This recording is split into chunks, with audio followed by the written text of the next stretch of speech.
7:30 a.m. 103.9 FM, JOX Huntsville. This is the Off the Bench College Football Show. I'm your host, Kelsey Huffine. No co-host with me today. Co-host Richie Jones and, of course, Pops. They are out today, but no worry. We've a couple of guests lined up today to talk to at 9:30. Damion Mitchell from WJOX 94.5 in Birmingham. He will be on joining us.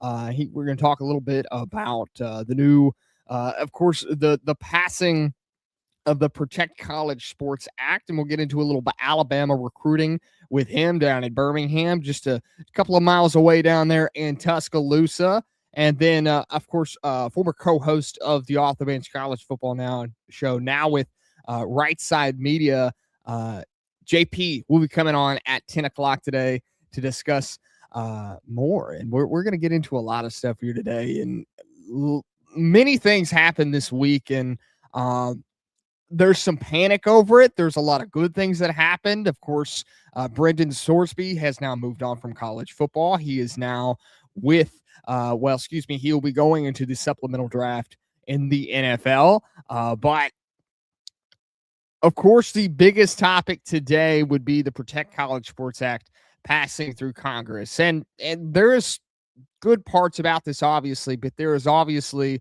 some parts that I worry about, and there's parts that I think need to be limited within college football, but there's also parts within this takes away the power of the SEC and the Big Ten, which is honestly good for college football, and that's surprising probably for a lot of people to hear, but it gives those underdogs, those group of 6 teams, a little more leverage to not get left behind within college football. If you want to get in on the discussion today, you can hit us up in the comment section on YouTube or Facebook, both live over today. And if you're on the radio side, you can go over there. YouTube is Off the Bench CFB show, and of course Facebook at Off the Bench. Many ways to get your opinion in here, and of course we'll be talking about it live here. There's not much to do today without any co-hosts, just me talking to you guys, which is always great to do. It's always great to get back to the stomping grounds of it. Now, the Protect College Sports Act, this bill was meant to create, the national standard for college sports instead of leaving everything up to the courts and the NCAA and the conferences. Now, it is taking away power from all that. The conferences will no longer be held into the power, and it'll be able to help keep them in check from getting too big over their heads. That's big. Now, as an SEC homer guy, with me saying that, it should say something, because they don't need that much power. They don't need to sit there and continuously be the conferences that are making decisions for all of college football.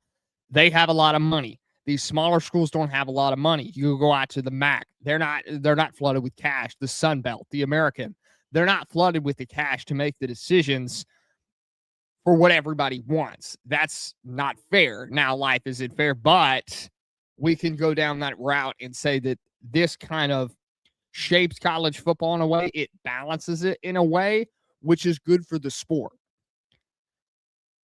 It's going to deal with the NIL problem where everybody is getting paid and there's no rules to regard anything. You can't, take anything away. There's no Reggie Bush situations. And I say that lightly because of the perspective with Reggie Bush, but we can't have this money just flying everywhere with nowhere for it to go. Carl hitting us up on YouTube, Saban for college football commissioner. I'm not 100% that happens now. I don't know if that is specifically because there was 2 parts of this introduced, and I don't know if Saban was on this one. It seemed like the senators that were a part of it kind of opposed Saban's part, and the senators came up with their own faction of it. That is what was directed towards me. Now, transfer is going to be held in check now. The new rules regarding that, which is good for the sport. We can't just have this overall transfer everywhere madness. Every year you can. It turns into free agency in college football. We've seen that happen over the last couple of years. It's not good for the sport. It's never been good for the sport. It's never been good for the players, and we can act like and sit like we're here for the players. but they're not getting their degree. Their transfers aren't transferring over from the last college they were at. They're not going to get their degree until they're 30, which is what we keep seeing. And that's the unfortunate part of how that has been happening so far. So we can't keep letting that go through. Eligibility is dealt with in this as well. Enforcement factors, which is big because the NCAA has obviously lost anything they ever had. The Sorsby situation was just an example of that. And what happened during that was the conferences took power and the Big 12 says, we're not going to play you. Pressuring Texas Tech enough to sit down with Sorsby and say, you need to move on because this is not going to help the school in the long run. This is not going to help college football in the long run. The statement that you're making is not helping you in the long run. There has to be some accountability somewhere. That's the only thing that helped enforce this Sorsby situation was the accountability factor. That led him to choose going into the NFL rather than smothering his image everywhere across the sidewalk. That is what eventually happened with that. Now, it's going to protect athletes with this. College sports governance is going to go all around the country within every sport in the country. So critics are worrying about this because Congress could overreact and create more problems. That is the issue that I have with this. And I think Paul Feinbaum has taken an approach to this as well, is that Congress could overcorrect this down the line. It could create a lot more issues down the road for college football, which is what nobody wants. My worry is that Congress goes in here is creating more issues than we had before because we just announced to the entire country that college football is in this unknown spiral. We don't know where it's going, and we need help putting it back on track. My worry is Congress is going to go in there, overcorrect everything, and then we have more issues down the line, and the only people that can fix that is Congress, and they have more important things going on. And that's just the truth of the sport. A lot of people like me were focused on college football year in, year out, all year long. That's not what Congress is doing. We don't have the people that we want at the helm. Now, we're going to get into a little more about that with JP. He's, his future self from when he was here at Off the Bench. He has taken himself and really injected him into the media sphere. And he is more equipped to deal with those issues and talk about those issues. So we're going to get a little bit more about that with JP in about an hour here. He'll be on at 10 o'clock Central Time. Now, the SEC and Big Ten, they're obviously not behind this bill. Not fully anyways, because of the issues of the lack of power that they could have following the execution of this bill and putting this bill in place. Now, what does help, of course, is those smaller schools won't get left behind, but the Big Ten and the SEC will have to give up some power. So the bill also gives more authority, though, to the College Sports Commission to handle abilities. This helps on my case of Congress not being able to pay attention to everything, getting everything done. The College Sports Commission could help this out. Now, there is no longer control, though, by the NCAA or the conferences within this. They have lost control with this. They're completely out the window. No more will you have the NCAA or conferences handling anything in college football, which is both good and bad. I don't think there's a perfect scenario. There's not a perfect opinion out there. There's not a perfect bill that can fix everything in college football. You're going to have some overcorrectness. My problem with this is I don't want the overcorrectingness and the rules coming from the government, because then the government is stepping into a sport that needs saving. And then things won't get help for it. Once you have this step in one time, I worry the power never leaves the hands of that individual. The individual being the government. So I don't know if this is a perfect spot for this in college football, but it's not it is a good spot, not a great spot. So let's get into a little bit about Paul Feinbaum said because he was criticizing a lot of the people that were putting this bill together. His main point was the bill appears to be targeting the SEC and the Big Ten rather than targeting the whole of college football. Because we look at college football, and a lot of us think, the problems with the transfer portal, the problem with the NIL, that's not happening at the smaller schools on that large scale.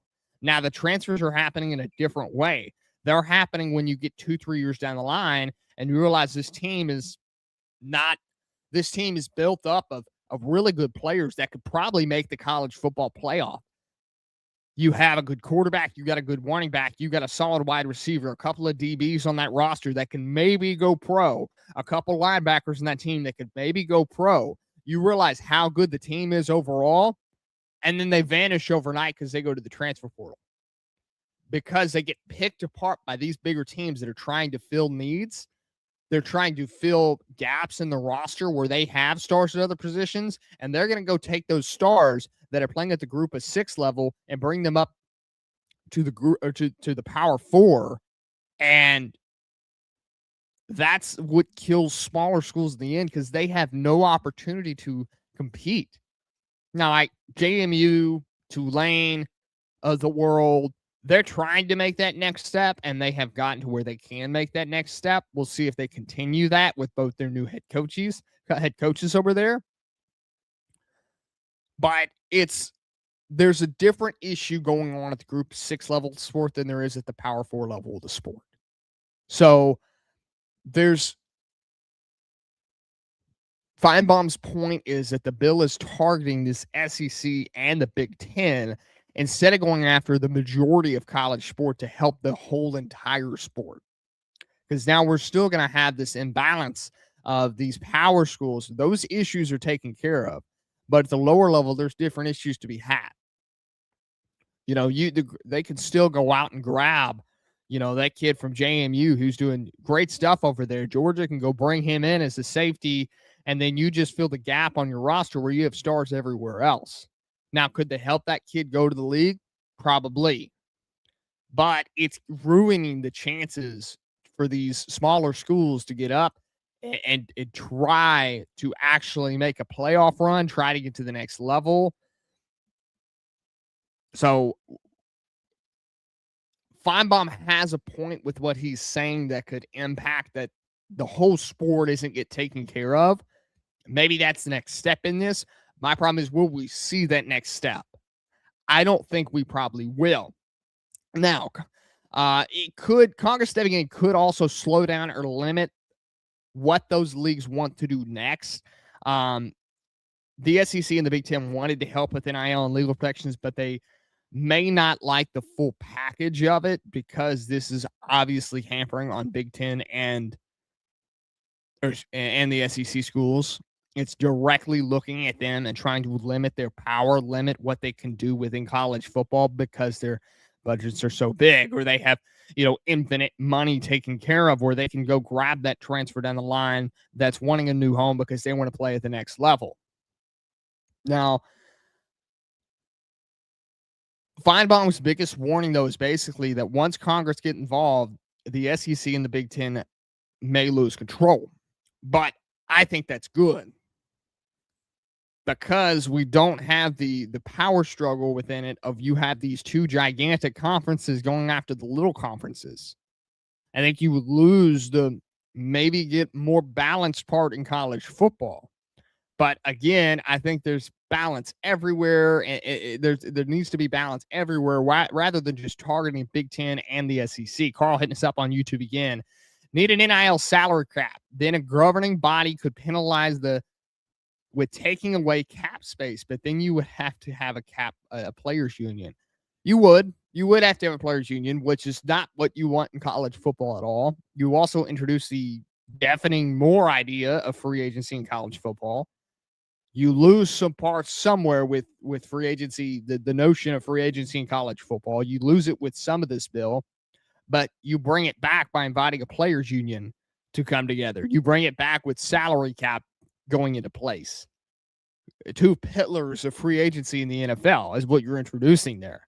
I just don't know if it's the best idea for the sport where we're at right now to introduce those two things, especially when you're about to take away some pillars that introduce the notion of free agency in college football. Now, this could also affect future playoff structure, media rights, conference power, and athletes' rules. And, of course, we're going to get into the schedule a little bit later in the show today as well, because the schedule is obviously going to have a hamper on this bill together as they're trying to change it, especially with the more probable route of going down and going toward a bigger playoff structure, which is likely where we're going to go.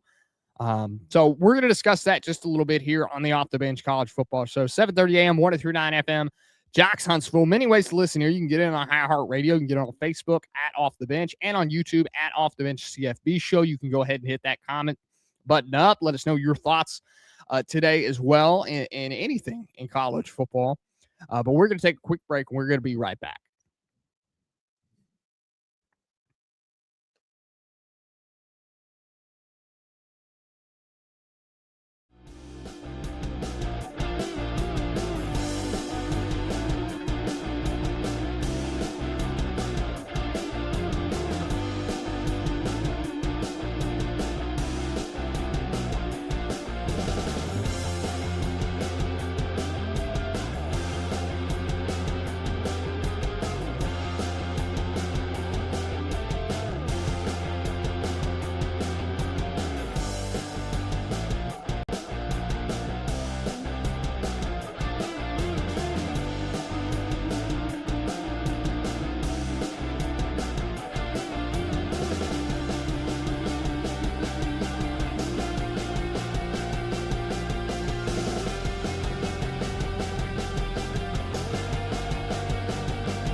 7:30 a.m., 1039 FM, JOX Huntsville. This is the Off the Bench College Football Show. I'm your host, Kelsey Huffine. No co-host today.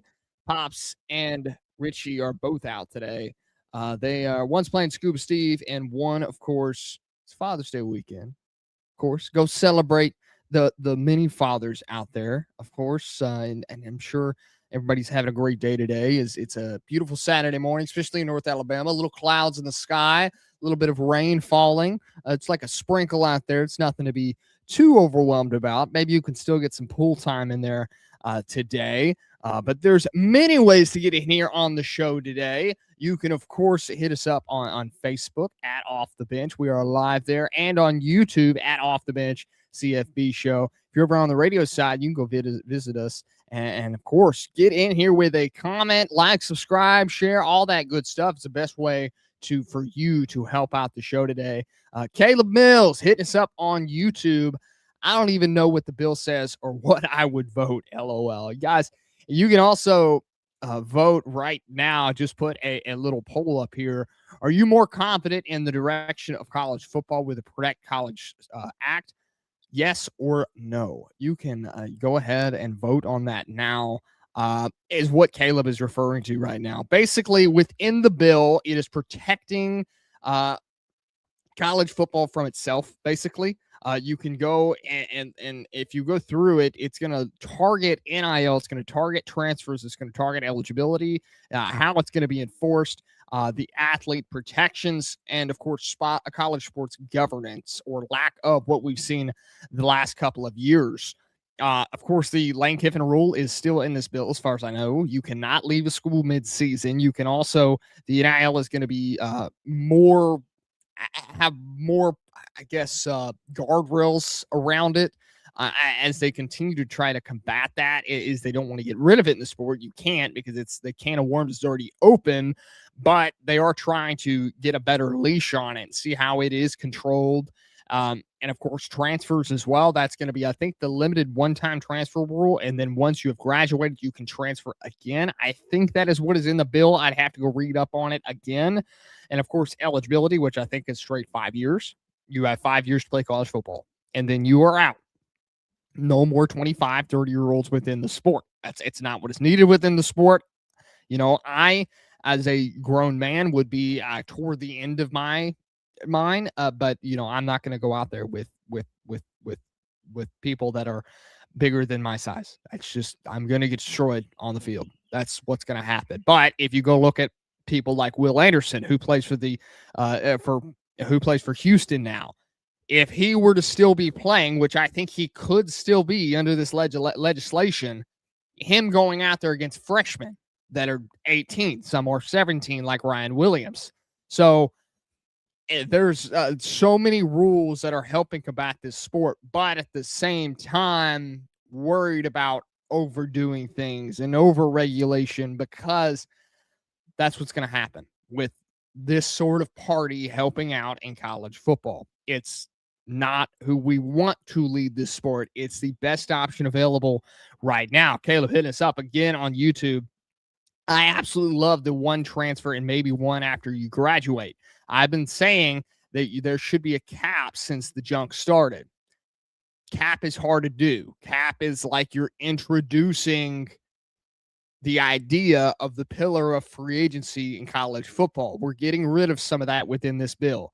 If we were to introduce a cap now and a player union, like Carl was saying earlier, that also puts in a pillar for free agency in college football. The idea of is a cap is good. There can be useful things in that idea to take and implement towards legislation within college football. I don't know if cap is 100% the correct answer on that, though. It could not be. I just don't think that is 100% the direction we should go in college football. Okay, look, okay, a cap on transfer, not on the salary cap. Cap on transfer, great idea. That is the perfect idea for what needs to happen in college football with a cap on transfers, and that will combat in this rule. Now, again, like I was saying in the first segment, my worry with this, like Paul Feinbaum's worry, this is completely targeting the Big Ten and the SEC. Now, I don't think it's a bad thing to balance things out within the sport. The group of six, of course, the Power Four, get some balance between those where you don't have the powers of the SEC and the Big Ten controlling everything. And I'm saying that as an SEC homer. I don't think the SEC needs to control the sport because they don't know what the group of six needs. They don't know what the Sun Belt, the MAC, any of those conferences actually need within college football. And that's my biggest issue with this is directly targeting, it seems like, the SEC and the Big Ten. Those are the Big Ten and the SEC problems, these transfers, these eligibility, anything like that. That is an issue with the Big Ten and the SEC, not necessarily an issue for the group of six. 7:30 a.m., 103.9 FM, JOX Huntsville. This is the Off the Bench College Football Show. We're going to take a quick break and bring Damion Mitchell on in the next segment. We'll be right back.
7:30 a.m., 103.9 FM, JOX Huntsville. This is the Off the Bench College Football Show. I'm your host, Kelsey Huffine. Of course, no co-hosts today. Co-host Pops and, of course, Richie Jones, both out today. But we're still live here on YouTube at Off the Bench CFB Show.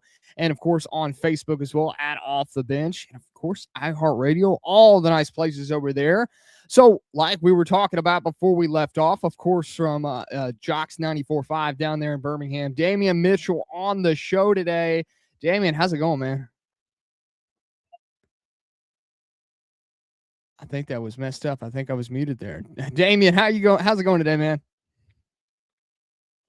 How's it going, brother? So, yeah, I thought I had dropped the call there for a second, but I'm here. I think I muted you accidentally there. No, so, of course, we got to get into today. Damion Mitchell from JOX 94.5 down there in Birmingham.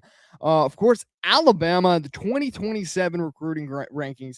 Everybody's freaking out about this. Through the whole state of Alabama, the class is small. You have 8 hard commits in this class, ranked 71st nationally on the 247 Sports website over there. That was confirmed from Friday's rankings.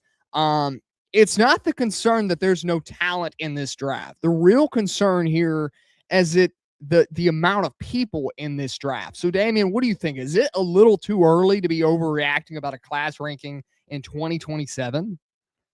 Yeah, I do, because you look at the landscape of college football, these guys, and again, no shot at any sort of high school recruit. I know this is a tedious process, but they don't know exactly where they want to be. I mean, here's the thing: like, guys commit their junior year, their sophomore. We've seen some as early as their sophomore, freshman year. I don't think it's that big of a deal. Now, it's just something we're not used to. But when you look at the day and age of where college football is, I mean, everybody's out for money, and Alabama's still going through the old way of, like, listen, man, this is a great opportunity. The Alabama brand is going to sell itself. I think that early on, especially we're in the month of June, man. Like, we'll see what this looks like once the football season goes on. Then, of course, like, people decommit, they'll recommit to certain other places. But also, I think it's more of a quantity. It's more of a quality over quantity. We've had numerous beat writers from the University of Alabama that cover Alabama that have said on our airways that, hey, like, Kalen DeBoer has even said, listen, this is not going to be a big class. Like, there's no reason to try to collect and stockpile as much possible talent for 4 and 5 stars. I think it's more of, hey, this is what's going to fit our program and what we're looking at moving forward. And if that number is small, so be it. But I'm not too big into it, because, again, this is a team that made it to the college football playoffs last year, won the first ever college football playoff game on the road at Oklahoma, and then ended up losing to the best team in college football in Indiana. So I kind of look at it as, yeah, it kind of stinks, but if it was any other program instead of Alabama, nobody would be griping or complaining. Right. I mean, this may be a thing of Alabama fans and really around the country. Fans of college football are used to the Saban way of doing things within the recruiting, right? There used to be a lot of pieces and directive towards the recruiting class for Alabama. They're used to that top 5 recruiting class, that top 3 recruiting class. So in many ways, it's unfortunate because of the thinking of those things of Alabama fans and fans around the country are used to these Nick Saban type recruiting class. So now DeBoer is unfairly being judged for how this is being done. And really, this far out, it's really unfair to judge things on how this is done because of how far we have into the 2027 season, and not to mention all the seniors that are actually on the roster for that year when this class will come in. There's not a lot of seniors. This is a young Alabama team we have coming in this year. There's not a lot of seniors on this roster. There may be a handful.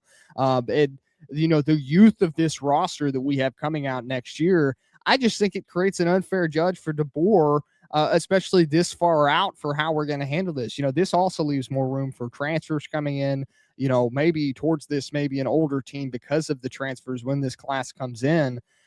So I think this is a little premature for Alabama fans to be thinking, wow, man, we're so low in this class of, 71st in the country, yet other teams, especially in the Power 5 now, or Power 4, however you want to say it, is being a lot higher in the recruiting class rankings, because we're going to get judged from the Northwesterns of the world or the anything like that to get compared to. Yeah, and I think that's the thing too. It's when you look at just this roster makeup, there's a lot of underclass. There's a lot of young guys that have stepped up and stepped up in an early age, and it was going to be tough for Kalen DeBoer anyway. Just being the guy replacing Nick Saban, so everything that he's done has been under a microscope. Like people go back and say, oh, they lose to Vanderbilt, they lost to Florida State to start the season last year. And and something I've tried to just really break down with Alabama fans of, okay, I understand the expectation is absolutely unfathomably high. But when you look at how 2025 season went for Alabama, one, you couldn't establish any sort of consistent run game. You made Ty Simpson go out there and do possibly everything under the sun to make this offense have some sort of a heartbeat. And you still made it to the college football playoffs.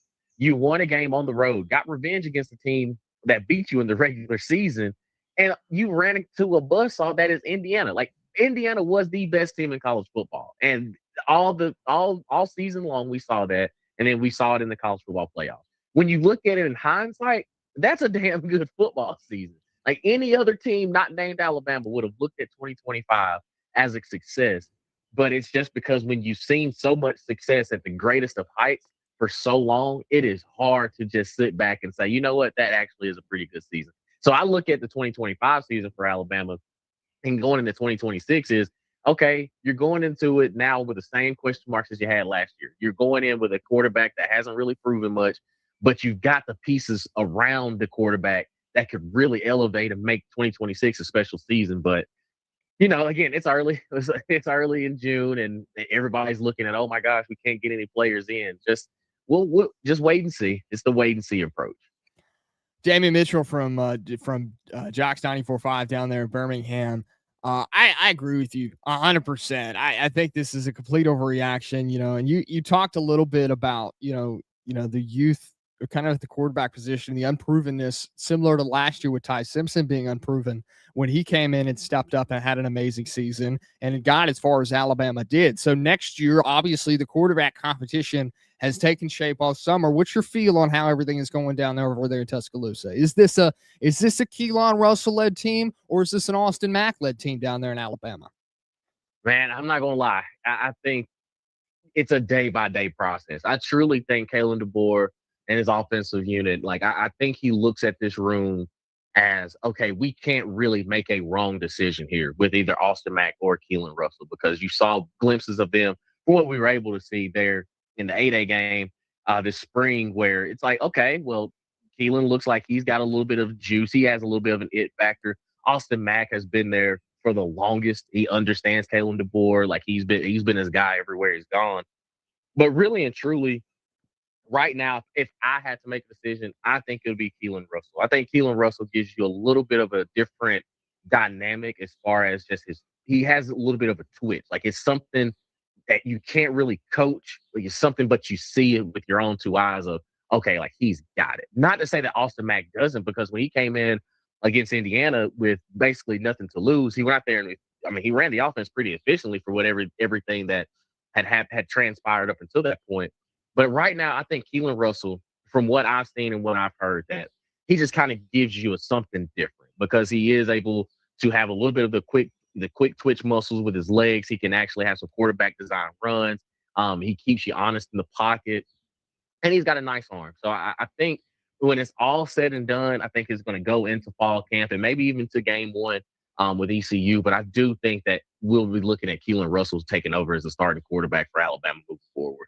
So from my understanding of this and my feel of the Keelan and Austin Mack situation is, I think, and I take this from a betting odds situation almost. I think Keelan has this way high ceiling, but he also has this really low floor. And Austin Mack has more of a fixed posture somewhere in the middle of that.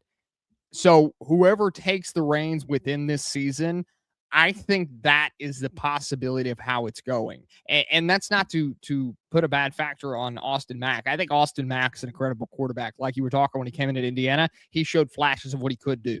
And then he kind of stumbled at the end there. But there's not much Austin Mack could have done in that situation. He was not in a game to win. He was in a game to get experience because Ty Simpson got hurt. He had that rib issue, and he'd been hurt for a while, so it was time to take him out. So I don't want to take that unfair approach with Austin Mack, but I think in terms of this, I think Austin Mack has that fixed ceiling. I think Keelan has that high ceiling, but he has that low floor. Yeah, I agree with you. I agree with you on that too. Like, it's because I don't think you can go wrong with either one.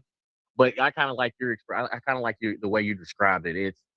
It's something about like Keelan Russell has like it's just something else that just kind of sets him apart. But like you said, Austin Mack is right there where I know what I'm getting every single day. And to your point too, when he came in for Indiana, it was like, okay, well, this is about par for the course. He didn't do anything necessarily spectacular, and he didn't do anything just absolutely like, oh my God, we can't have him as starting quarterback next year. But he's kind of in that fixed mode of, okay, I know what I'm going to get. Where Keelan Russell is, man, if this clicks, this is going to take this Alabama offense to the next level. But also, it could kind of look pretty stagnant if it doesn't.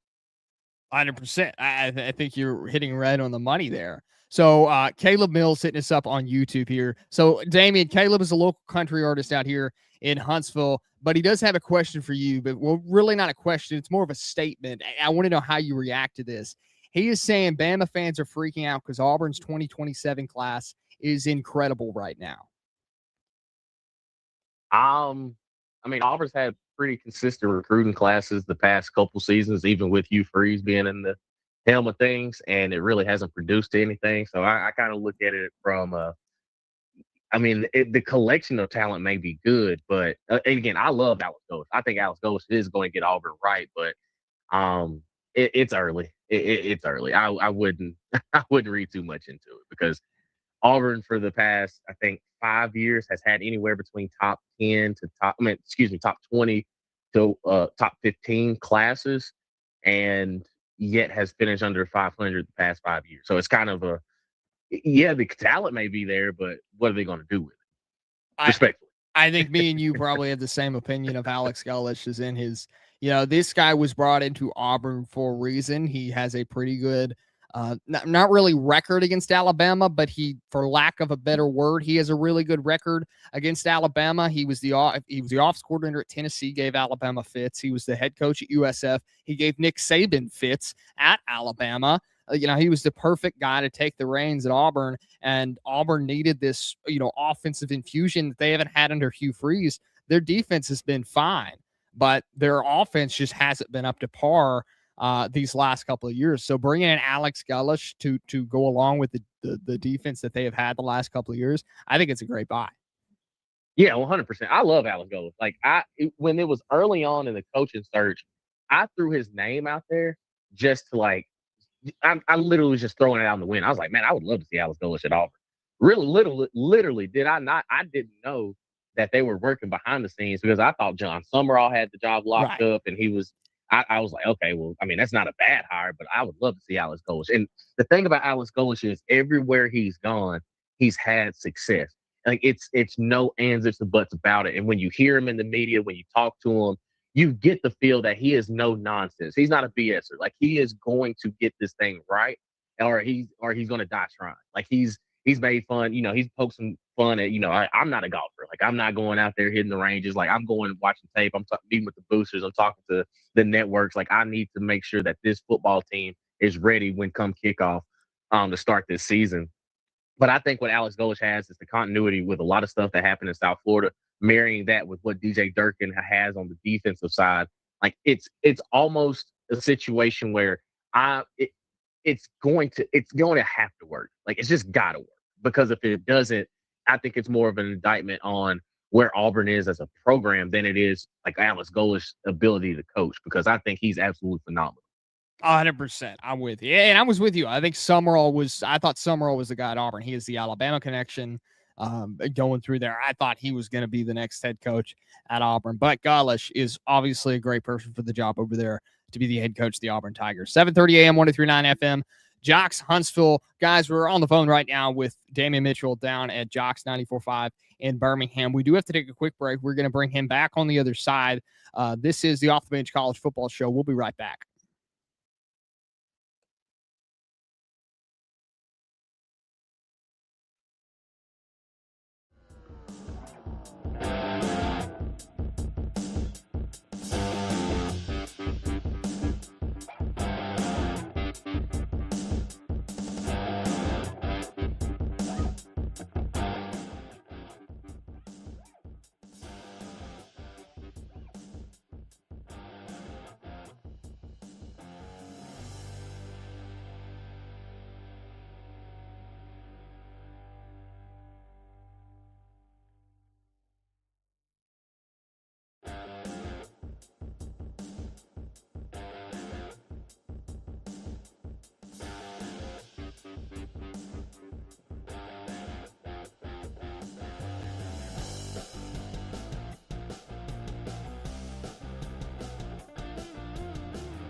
7:30 a.m. 103.9 FM, JOX Huntsville. This is the Off the Bench College Football Show. I'm your host, Kelsey Huffine. No co-host with me today, but on the line we do have Damion Mitchell over there from JOX 94.5 down there in Birmingham.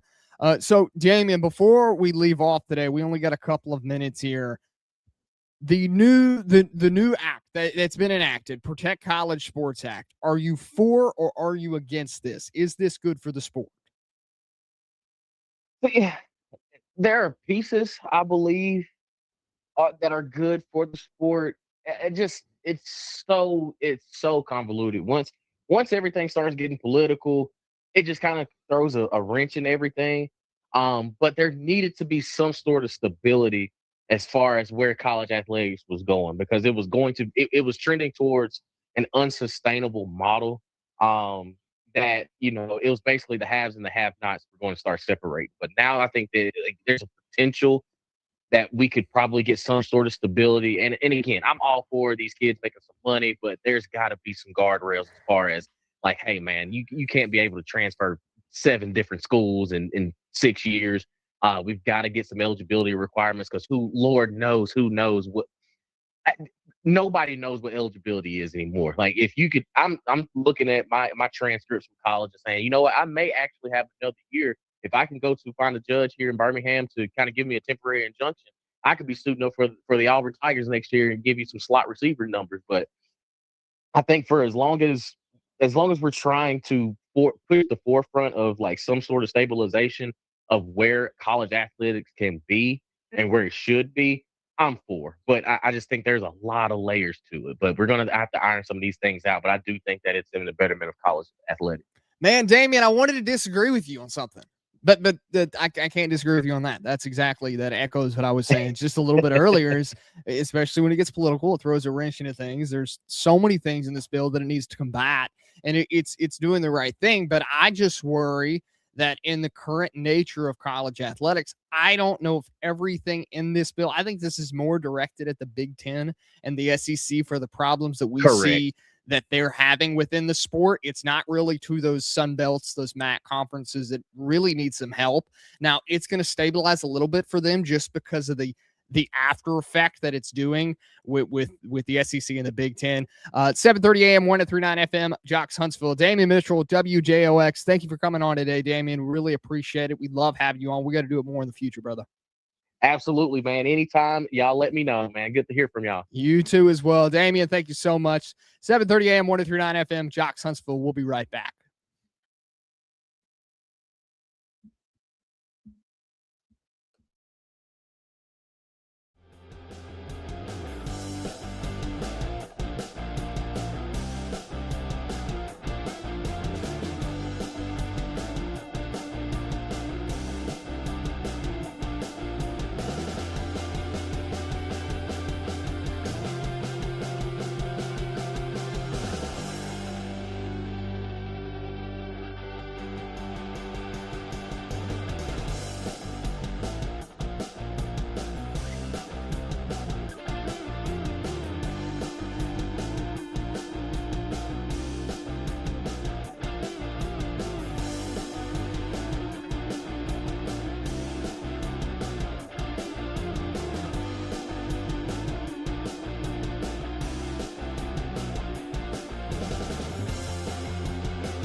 Producer Pops not on the show today either, but good news is we got old JP here, former co-host of Off the Bench. He is back today helping us out. We called in the backups today, and JP fortunately answered the phone. Not that y'all are backups, but y'all are contribute to the show and a great part. JP, how's it going today? JP of Rightside Media now, formerly of Rightside Radio. It's great to be on the show. I don't think it's going to the backups. I think you're just going to the bullpen. It's the bullpen. That's the better way to put it. That's a lot better way to put it. That's a lot better way to put it. Was not trying to call y'all the backups, although JP did leave me on the show. Unfortunately, I'm sorry. But hey, you've been doing great, doing your thing. I've been keeping up. So I don't think you needed me. I think you're good. That's okay. You've held up nice for yourself. How is Rightside Media going over there? It's going great. A lot of great things happening. The runoffs are now over, so the drama's over. Taking a breather. Gonna get back to more national issues, I guess. We got so sucked into the state level stuff, which is so important. But it's a crazy time, the primaries and the runoffs. So I think we're glad to take a breather with all that being over. So, JP, the thing that mixes our world, in a sense, is when Congress is getting involved in college football. And I'm openly against it. I do not want any government body within college football because I think it throws a wrench in everything. Me and Damion were just talking about that. But the Protect College Sports Act has now passed through Congress. Now, the bill has a lot of things in it, from NIL to transfers to eligibility to enforcement, athletic protections, and college sports governance. So what's your favorite parts of this bill? Is this bill good for college football? I would say, honestly, from what I've looked at, the positives outweigh the negatives so far. I think my favorite part of the bill would be, in general, yeah. I think the best part of the bill, in my opinion, is making a law that pro athletes across the board cannot come back to play college sports, because that was one of the big problems we saw in basketball with the Charles Bediako incident. Was the most popular one. But there were several others of guys from overseas, but also going to the NBA, G League, and coming back and playing. And there was no objective law on the books. The NCAA can make its ruling, but then you just take it to a homer judge in your college town, and they can rule in favor. And the NCAA's got no way to enact their law. So I think that one was probably my favorite. I'll be honest. I think the one that I didn't like the best was, and we can talk about this, the keeping college coaches from leaving mid-season, because I think on paper that's a good idea, but I think the only way to fix that is to change the college football schedule, because with the Lane Kiffin incident, for example, which I think Ted Cruz even called it the Kiffin provision, he had to leave mid-season to go to LSU in the playoffs, because that's how the schedule was, with the transfer portal opening, I think, like the first week of December, while the college football playoffs were still going on. So if you're Lane Kiffin and you're going to take the LSU job, you got to do what's best for your program at LSU to go ahead and go and start recruiting. I mean, it's awful, it's unfortunate, but that's just kind of how the business is. And I don't think you can expect schools to not go and try and get a coach because they're still in the playoffs, they still got a season going on. Like, if you're LSU, to heck with Ole Miss's playoffs, I'm going to get my coach and we're going to start building our program. So I think that you need to change the schedule. I don't like that becoming a federal law, because then that just makes things even messier. So I'd say that's probably the pro players being illegal to come back is probably my favorite. And I think probably my least favorite would be the Lane Kiffin provision, I guess you can call it. So we're going to unpack a lot of that here. So first off, I want to discuss with you the Lane Kiffin rule, because honestly, this is a bill on paper. You're right. It helps a lot of things. It looks good on paper. Now, could it get issues down the line? We've always seen mid-year firings. It has happened a lot. Now, it's got more popularized over the last 10, 15 years of firing a coach midseason or a coach leaving midseason. Now, the only issue I see with it, the only coach we actually had the issue with Lane Kiffin. Lane Kiffin, and it's how it was handled. It was actually handled on the athletic director side worse off for LSU or for Ole Miss, because Ole Miss's athletic director told Kiffin he had an either or. You can stay and coach, but you cannot. You can stay and coach, but if you're leaving to go to LSU next season, we want you gone. That's the case. Now, Summerall, we didn't have that issue. The head coach for North Texas, he's now at Oklahoma State. I'm going to forget that name too. We didn't have that issue with him. So I don't know if this issue is necessarily a direct need in college football, like we were seeing with the NIL, like we were seeing with the transfer portal. I don't know if it's a direct need like those. I think that this was just an issue that was handled poorly by Ole Miss. Yeah, and see, I think that's where I would disagree. I think if you're Ole Miss and you are a Power 5 or Power 4, I guess, SEC program, and you got LSU, who's a rival, not just a SEC rival, but just a rival in general. I'm not letting him hang around and letting him, recruit players. I'm not letting him have any opportunity. And first of all, I think it may have been handled a little bit differently if it wasn't Lane Kiffin of all people. Lane Kiffin is not the cleanest and most honorable guy in terms of, he's going to do whatever he needs to do to win and do what's best for Lane Kiffin. And if that's, hey, sweet talking some of your Ole Miss players to come to LSU next year or to do whatever nonsense Lane Kiffin needs to do, I think the safest bet for Ole Miss was just go now, just leave. We got Pete Golding. We'll figure it out.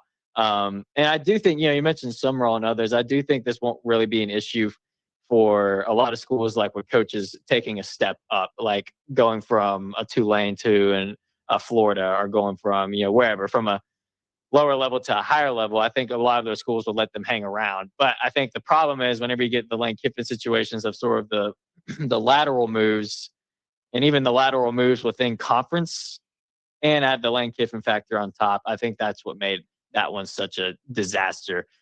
So I do agree. I think it won't be as big of a problem as often, but there's still that possibility until you change the schedule and move the transfer portal window from after the college football playoffs, then we're going to have another Lane Kiffin situation eventually. Now, it may not be as dramatic, like I said, because when Lane Kiffin's involved, it's always like that. But I think trying to make it a federal law is like putting a Band-Aid over like a gunshot wound or something. Like it's not really fixing the root of the problem, which I think the schedule needs to be changed.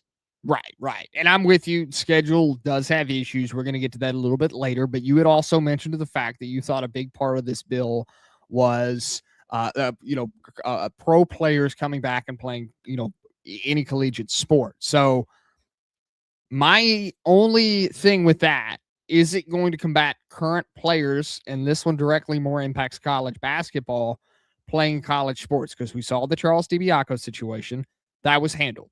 Now, firstly, as an Alabama fan, where do you stand on that? Because a lot of Alabama fans liked that DiBiaco was in town. They didn't really care. I on paper, I did not like that was a thing in college sports, but to be honest, I thought we were just doing what everybody else was doing. Honestly, I felt like the precedent was set by other judges. Strategic advantage.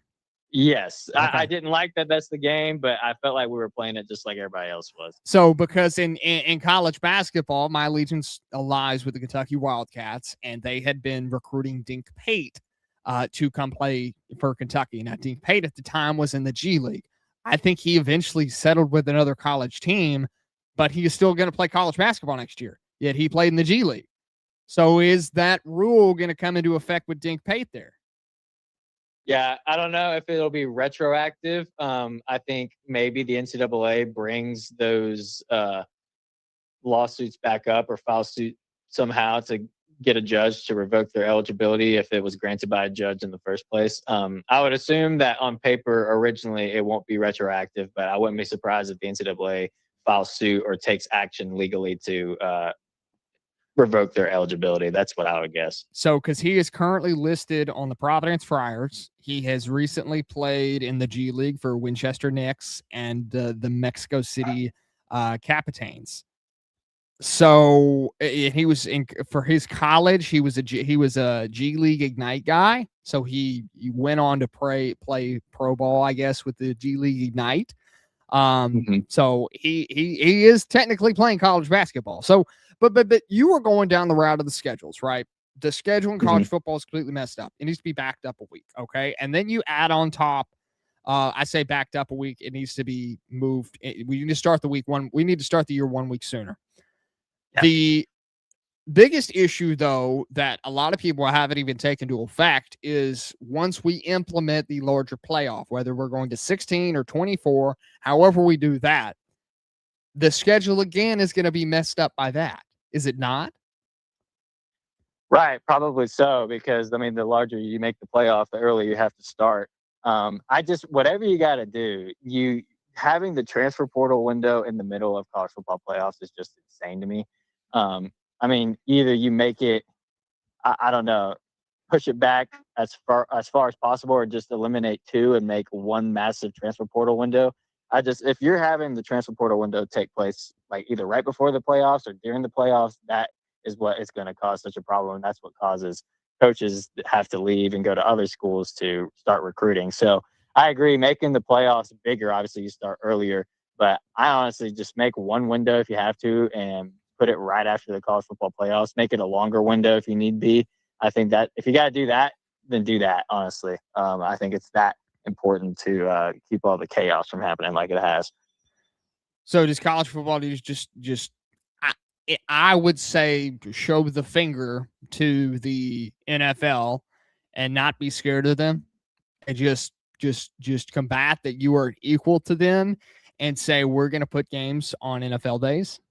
Just you set a precedent right then and there, because then you're going through the process of we're no longer scared to just play the games because we have so much to look out for. They already have to look out for the Army-Navy game. They have set in place that they're keeping it on the week it is currently on, while I had said it needs to go to week 0. That's not happening. They have other ideas for week 0, obviously. Week 0 is going to be the new week 1. They have to worry about the lesser bowl games, which another thing this bill doesn't really help is the lesser bowl games. I don't think that the lesser bowl games are getting helped in this situation. I think there literally needs to be a direct incentive for these schools to play these lesser bowl games. And the incentive needs to be, we're going to help you move up to where you are a better program next year than you were this year. Maybe it's a financial incentive. Yeah, I think that's a great idea. I think the lower bowls not being played is not good for college football. And honestly, I would even add another layer to it of a punishment if you decide not to play in a bowl. I think if you we can make the penalties more extreme by levels. You know, the higher up a school is, the higher the penalty if they decide to skip out, kind of like what Notre Dame did and what Florida State did famously when they were left out. I think that needs to happen. But yeah, I think incentives. I think schools should be rewarded for playing lower bowl games, especially when they don't have to, because I mean, if you're a school and you're opting out, I guarantee you there's a lot of other schools that could use the money and the exposure and just another game to play. Then, I mean, you're giving them that opportunity. So I think that's not a bad idea to address that in the bill. Honestly, I agree. So I'm going to scare you with this wording right here because it's very similar to what's going on in the real world right now, not just college football. The memorandum of understanding toward Notre Dame, yeah. Okay. Is there a way we can get rid of that in college football? Is there a way that we can literally repeal that memorandum of understanding to where Notre Dame doesn't have that ability? Because right now, I can go right now. I have a financial incentive to FanDuel, right? Right now, I can directly say, let's go. Hey, JP, why don't you go? Why don't you post you go post a bet on Notre Dame making the playoff next year. Now we're in Alabama. You must do this in an eligible state, 21 years or older. Yeah. So right now, would you go post a bet for Notre Dame to go make the college football playoff next year? And would you have 100% confidence? Absolutely. Yeah. They've pretty much been guaranteed a free spot every year with how it's set up right now. Yeah. 100%. Yeah. Yeah. And I think that 100%. Listen, I think Notre Dame, that whole ordeal, they need to just play like everybody else, to be honest with you, because they need to join a conference, I think. And if they're not going to join a conference, then make it to where they have to scrap and they got to get in as well as everybody else, and they don't just kind of have a free ride or a free spot every year. But I really do think, and it's about time they need to join a conference. And I understand that with their TV deal that's not advantageous for them, but tough nuts. Honestly, I think that's what needs to happen in college football. Go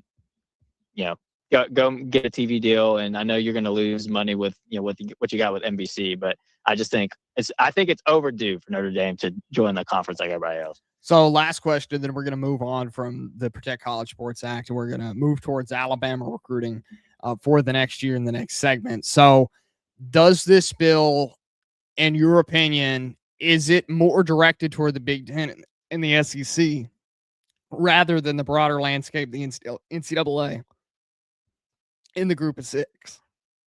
I think so. And honestly, I've been doing some research. I've been trying to figure out what exactly. I know there's like a pool for schools to collect and to negotiate TV deals, and I guess that will put the SEC and the Big Ten in a lesser position. But ultimately, yeah, I think this bill was geared towards the mega conferences and trying to prevent mega conferences, which I'm totally for. I'm totally for preventing mega conferences. I think it was directed towards those bigger schools so that there's not a monopoly. There's not where the whole NCAA doesn't just ride by what the Power Four wants to do and whatever's best for them and whatever makes them the most money. I think 100%, and I'm for it, to be honest, as an SEC guy. So the part 2 in that question, and I'm an SEC homer too. I got choked up in the middle of that question, so there's going to be a part 2. The real question of that was it's combating that Big Ten and SEC, the problems that we're seeing from a larger landscape, because those are the 2 conferences that are really projecting what we're seeing from them. They're directing this bill towards the issues in the Big Ten and the Big 12. They don't really have an eye on the issues that are happening at the lower level of the sport and group of 6. They're not looking at that directly. I think there's more problems down there that need to be fixed, like at their 2-3 year mark, when you finally have a good team and you have built these guys up from the ground, these 2 and 3 stars that have came to your school. Well, they're ready to move on now. They're ready to go to a larger conference and compete at a higher level. That is an issue for the group of 6. You're going to see it very hard. You're going to keep seeing that low-level playoff team within college football because you're going to see within the college football playoff, you're going to see that lower-level group of 6 team because they cannot fix the issues by themselves. That issue is not being projected on a national landscape of once their players get too good for those teams, they move on. They don't have a chance to retain them in the transfer portal because they're ready to go to the Alabamas and Georgias of the world. My problem with this bill is I don't think it combats that. Yeah. And, I think if we want to add a leg of something that I think needs to be done to help that is just get rid of collectives altogether. I think collectives need to be deemed illegal federally. I think it's just pay for play. It is not NIL. I think now that collective bargaining and the players making money directly from the schools and that shared revenue, that is what NIL was supposed to be. But if you get these massive donor pools, in big states like Texas, California, and they can go and they can just buy a guy from Tulane or a guy from, Louisiana Tech or whatever, then heck yeah, the kid's going to come because why would he stay at Louisiana Tech or wherever? He can go make a bag at LSU or Ole Miss or whatever. I think, honestly, I wish this bill would have added, and you know what, just make the banning collectives just its own bill. Like, it doesn't even have to be on this one. It just needs to be its own thing. I think that would solve so many problems in college football, and I think it would solve that problem you were talking about bigly as well. So this question's a two-parter because I think we kind of have the same opinions in the NIL. I think it should never go through the schools. I think the collective should be cut out of the middleman situation. It go from directly to the car dealership down the road to the player, the business to the player. It never should be to where your NIL is connected to the school because then you don't have the issues of suing back and forth. We never have the issues of suing back and forth if that's the case. If you won't have the player or the school, the university suing a player because their NIL deal is broken, I'd never believe it should be that case. I think it should be directed at the larger company paying the college athlete rather than that. I forget the two part of this question, so go ahead and answer that. I can see what you're saying. I think ultimately the problem that we need to address, whatever it is just the pay for play. So even if it's not coming through the school and it's coming through like the car dealership, like you said, there's got to be guardrails, because when it's not and it's the private sector, it's open season, wild, wild west. So I think if you did it through the schools, that at least would make it safer that way, I guess, and make it more tame. But even if we're not doing it through the schools, and you know what, fine, we can have collectives, but there needs to be a lot of federal guardrails and a lot of federal rules. Maybe there's max amounts of how much a collective can offer, or max amounts a collective can even put together, as a whole. But whatever the current status quo of collectives in the wild, wild west, that just needs to be addressed somehow, whether it's just, hey, get rid of them, or, okay, you can have them, but here's some big, big red lines, some guardrails, so y'all can't just keep doing what you're doing, what it is right now. 7:30 a.m., 103.9 FM, JOX Huntsville. This is the Off the Bench College Football Show. We're joined right now from JP from Rightside Media, former co-host of Off the Bench. He's joining us back today. But we do have to take a quick break real quick, and then we're going to ask JP about the recruiting situation in 2027 Alabama class down there in Tuscaloosa. We're going to get into that next here on the Off the Bench College Football Show.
7:30 a.m., 103.9 FM, JOX Huntsville. This is the Off the Bench College Football Show. I'm your host, Kelsey Huffine. Co-host Richie Jones, Pops, both out today, but no fear, JP is here. JP, former co-host of the Off the Bench College Football Show, now with Rightside Media. So real quickly, JP, I know you got a heart out here at 10:30. The 2027 recruiting class for Alabama is extremely ranked low. So number 71st nationally, you have 8 hard commits. There's a lot of quality in this class. People around the country and in Alabama are worried about the quantity in this class with only 8 people in it. How do you think of this? Do you think this is a problem, or do you think this is an unfair judge to how Nick Saban used to do this? Especially with the amount of seniors that are on the roster, there's very few when that class is coming in. So it also leaves the door open for a lot of transfer portal recruits. Yeah, I think it may be a little too early to panic, but I do think it is a bit of a problem. I'm not sure if Alabama right now in the current status quo is able to compete financially with the other NIL collectives in the nation. So I wouldn't sound the alarm with, Elijah Haven, like you said, is a big stud coming in. And I know there's a few other good guys. So I wouldn't panic yet, but I do think it may be a sign of a bit of a larger problem coming if Alabama is going to be able to compete financially with the big other, all collectives in Texas and all the others. So I wouldn't panic yet, but I do think it's not a good sign.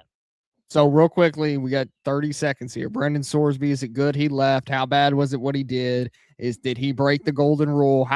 What, in your opinion, was Brendan Sorsby after this whole debacle?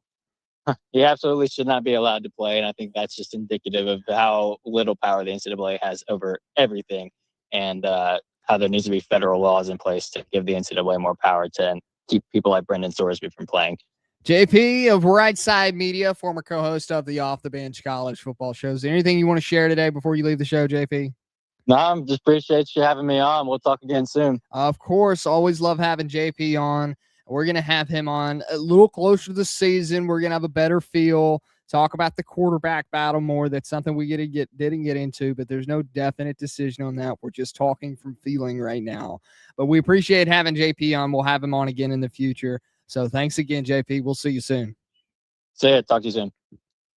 I was JP from Rightside Media, former co-host of the Off the Bench College Football Show. We always love having him on. Always good conversation piece to have with him, especially around the world of college sports. He gives us a little bit better of a legal angle of how things are being handled, especially with Congress stepping into the sport. Is it good? Is it bad? What's going to happen with college football? I think we've learned today that there are good pieces in this bill, but it's not completely thought through. The national landscape of the thing, according to Damion Mitchell, is it's mixed. There's good parts, there's bad parts, there's things that need to be expanded, there's things that need to be taken out. Is the Lane Kiffin rule actually needed within college football? It's just not that big of an issue. I think that was more of a poorly handled Ole Miss AD decision than it was directly going to impact the sport. I mean, Summerall was fine. He left. He coached at Tulane, finished off the season where he went to Florida. Should it be happening? No. But that's the current landscape we're in. JP blames it on the calendar. Maybe that's a more adult approach to take, more of a mature approach to say, hey, that's not really the issue. The issue is actually when we play the games, 100%. And it's even going to get more complicated with changing around the playoff. If we go through, change around the playoff, it gets really complicated because we're now approaching a situation where we're going to be playing the playoff over 2 or 3 months, which is absolutely insanity. And it takes away value from the regular season. I won't be backed off that point. That will never be a backed off point of me. We're going to lose value within the regular season. We're going to lose more value in lower standing bowl games. That's just how it is. 7:30 a.m., 103.9 FM, JOX Huntsville. This is the Off the Bench College Football Show. We're going to take a quick break. Guys, remember, you can get in on the show here still. We're still on the YouTube side at Off the Bench CFB Show, Facebook at Off the Bench. We're live over there as well. Of course, the radio side. Just join us over here on YouTube. Leave a comment. You can jump back to the radio side if you wish. If that's your style, you can do that. But Of course, the next segment, we're going to get more into the national landscape of things with how this bill is taking shape. We're going to get into more of the schedule and more of the reaction of the Brendan Sorsby scandal of what's going on in college football. 7:30 a.m., 103.9 FM, JOX Huntsville. This is the Off the Bench College Football Show.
YouTube side, we appreciate you for tuning in. We're going to go ahead and end the stream here. If you want to join us next week, you can.